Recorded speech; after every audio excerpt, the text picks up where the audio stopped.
Hello guys, நம்ம ரொம்ப நாளாக ஒரு ஸ்கேமில் மாட்டிகிட்டு இருக்கோம். அது என்ன ஸ்கேம்னு தெரியணுமா? வேறு எதுவும் இல்லைங்க, நம்ம ஆட்டோ சார்ஜஸ் தான்.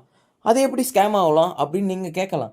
அது எப்படின்னா, நம்ம ஆன்லைன்லேயோ கை சவாரிலையோ இல்லை ஆட்டோ ஸ்டாண்ட்லேயோ நம்ம போகிறோம், கேட்குறோம் ஆட்டோவை, ஓகேவா, புக்கிங் பண்ணுறோம், இதெல்லாம் பண்ணுறோம் பார்த்தீங்களா? அப்போ வந்து என்ன சார்ஜஸ் மாற்றுது?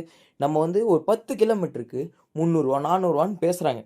நம்ம என்ன பண்ணுறோம், பார்கெயின் பண்ணுறன்னு பேரில் ஒரு 50 60ன்னு குறைக்கிறோம். இதை குறைச்சிட்டா நம்மளுக்கு பரவாயில்லையே, இவ்வளோ தானே குறைஞ்சிச்சு, பரவாயில்ல, நம்ம கைபேசி கம்மியாக தான் வந்துருச்சுன்னு மட்டும் நினைக்காதீங்க. பல பேர் பண்ணுற மிஸ்டேக்கே இது தாங்க. இது எப்படி மிஸ்டேக் ஆகுதுன்னு நான் சொல்கிறேன் பாருங்கள்.